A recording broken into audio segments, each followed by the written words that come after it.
What's in the box? Asked the nurse while I was walking through a corridor in the General Hospital in Quito, Ecuador, a few years ago. What's in the box? I was walking with a cardboard box in my arms. I found it somewhere abandoned on the floor, probably waiting to be trashed. I'm a humanitarian clown. I dress in clown clothes and I use play to give and receive care. It's about being in touch with vulnerability, others, and your own. And it's a work based on improvisation. So sometimes I find a random object and I let it decide what it wants me to do. So did the box that time in Ecuador. What's in the box? She asked. And I said, love. I'm collecting love from everybody in the hospital to bring it to a very special patient who really needs it. Would you like to put your love into the box? And the nurse said, yeah, sure. And she did this.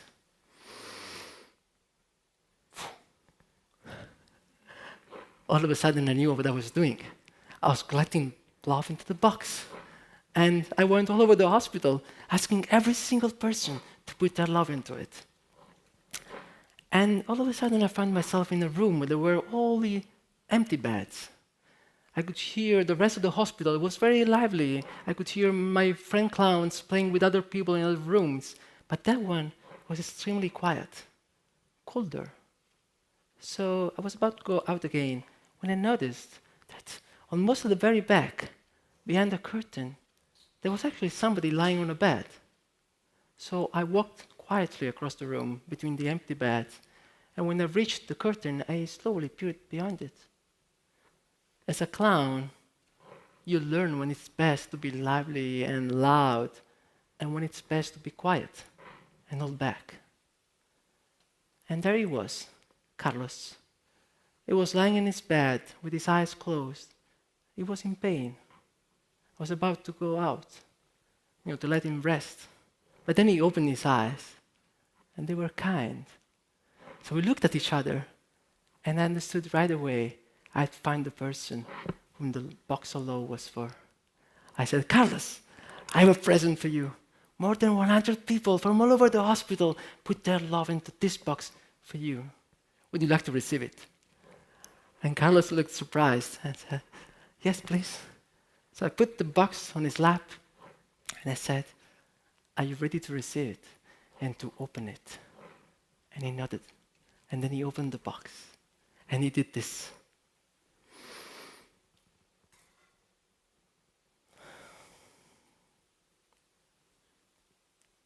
His eyes filled with tears, and so did mine. And he said, with a very kind voice, thank you. God bless you. We hugged for a very long time. And then I did a clown healing ritual, which is boogie boogie. And then I left. You see, the box is an excuse to play this wonderful game, which is love. I work with play in many different countries with people of all ages. And I noticed that while children don't need any excuse to do what they love the most, we adults, most of the times, we need excuses to play more. Actually, we're very good at finding excuses not to do it. But what's in this box? Let me tell you.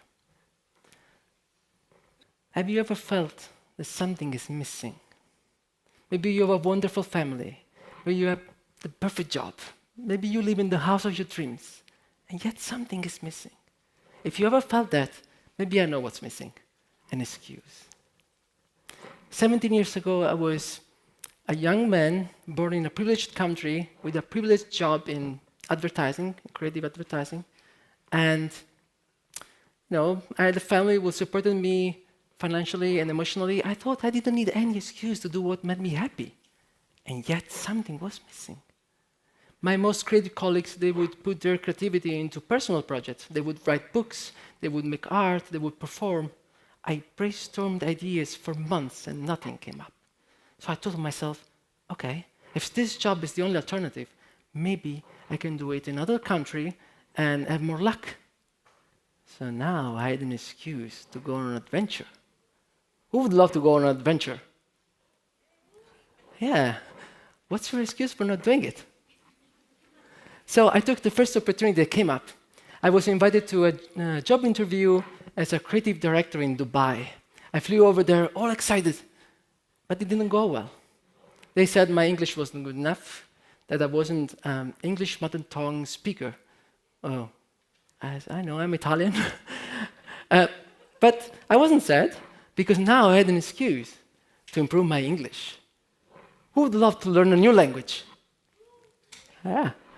What's your excuse for not doing it?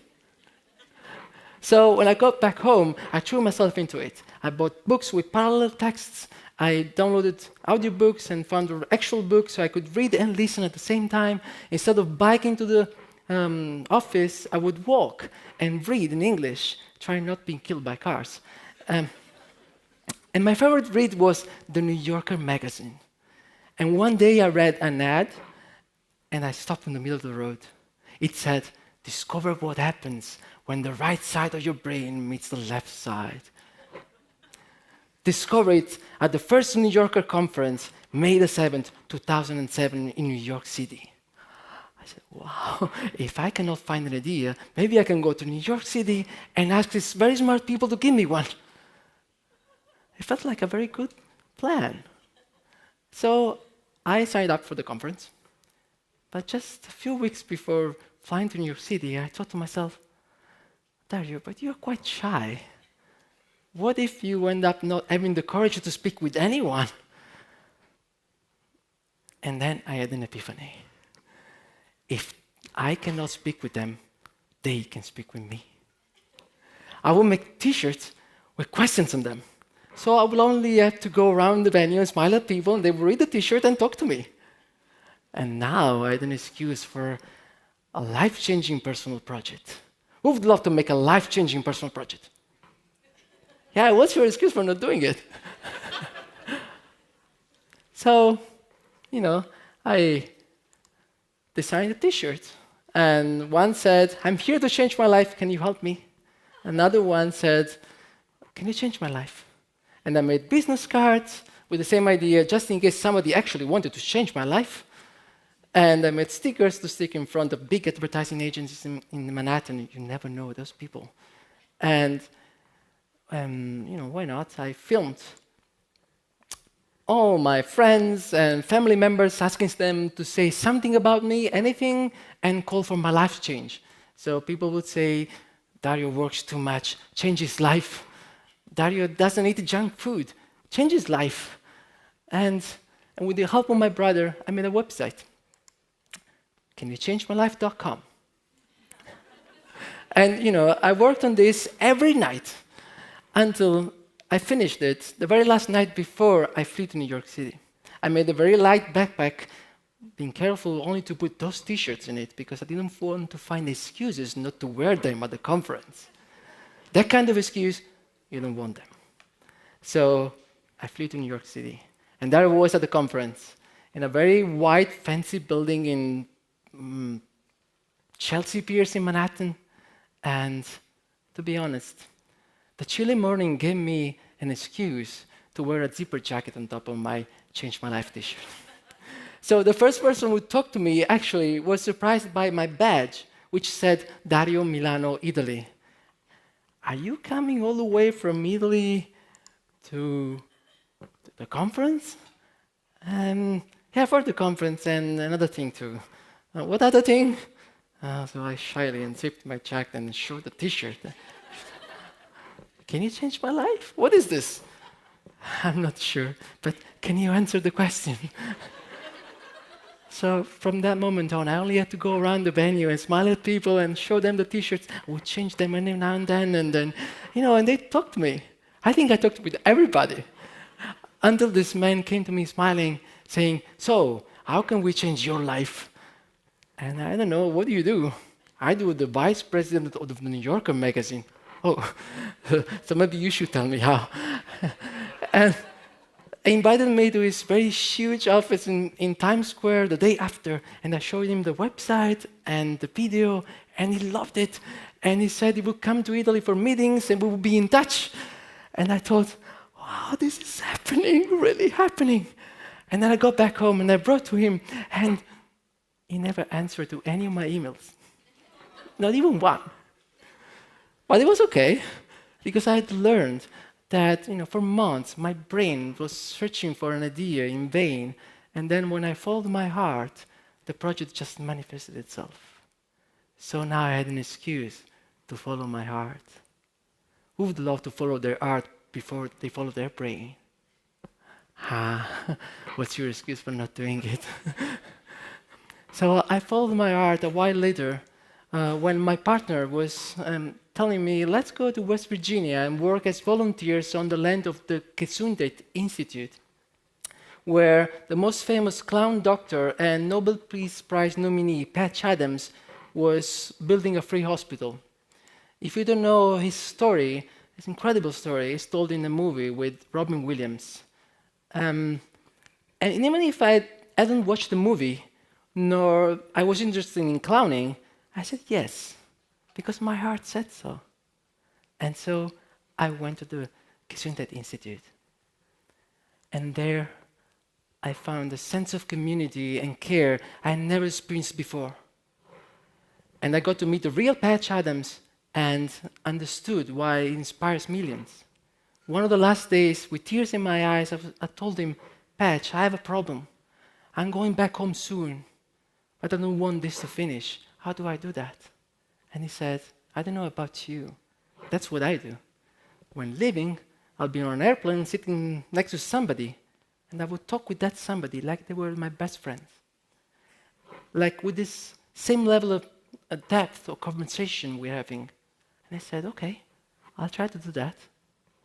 And I knew it would be challenging to talk with people that way. So when I got back home, I gave myself an assignment. Every day, I would talk with somebody on the street, and on Sunday, I would send a letter to Patch, with the report of my encounters. You see, I gave myself an excuse. I had to write to Patch, so I had to talk with people. And I did it for months. And every now and then, I would receive a letter from Patch telling me I was a wonderful activist and encouraging me to keep going. And the more I talked with people, the more alive I felt. And the more alive I felt, the more alive I wanted to feel. So even though I was trying to get rid of all the masks I'd learned to wear, I decided to give the smallest mask in the world, the red nose, a chance. Going to a humanitarian clown trip with Patch. And this was in 2009 in Costa Rica, San Jose. We were dressing in colors and visited hospitals, prisons, marginalized communities. And on that trip, I got rid of all the masks, prejudices, assumptions, and I felt more alive than ever before. So much so that I decided to join more missions.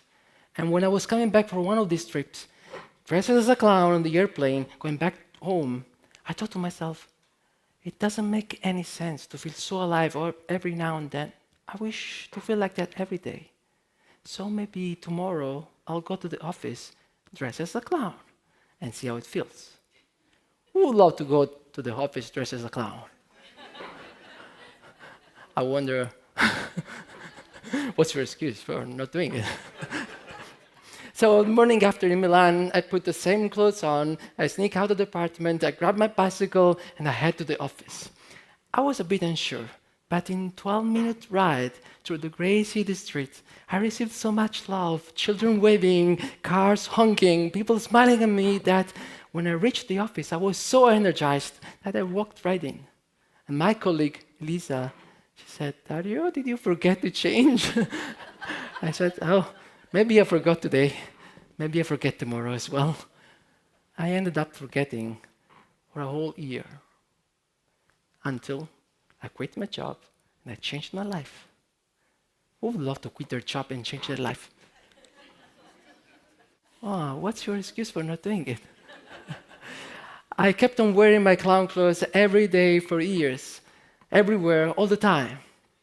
I lived, studied, and worked in many different countries: Italy, Switzerland, Peru, Mexico, the USA, England, Ecuador, Denmark. And everywhere I went, I felt at home. Because when you're dressing in colors and you have an intention in your eyes to take care of people, people open up to you. And as a clown, people expect you to do unexpected things, like giving hugs, or to say unexpected things, like, I love you. You just need to mean it when you say it. But what's in this box? Well, I was hoping to play with you, and you would play with me. So today I went around and asked so many of you to put their love into this box for a person who really needs it. So if you didn't get the chance to do it, don't worry, there's a lot in it. Really a lot. It's very heavy. And if you would mind closing your eyes and think of a person in your life that would really need some love right now. The first person you think of is probably the right one. Picture that person in your mind. Think of their eyes, their smile. Now open your eyes. We're going to send all the love which is in this box, probably 100 people's love, to that person. When I open the box, please see the love pouring out, filling up the room, and flying off to that person wherever they are. Are you ready? It's coming.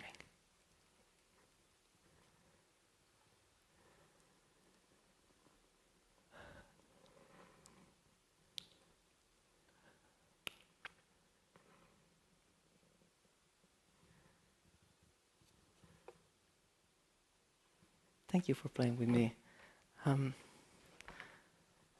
I wanted to offer you an excuse to love more. Notice the excuses you make for not doing the things that make you happier. And find excuses to do those things. You see, with these colors, I found the perfect excuse to do what, to play the game I love the most, loving. Who would love to love more? What's your excuse for not doing it? Thank you.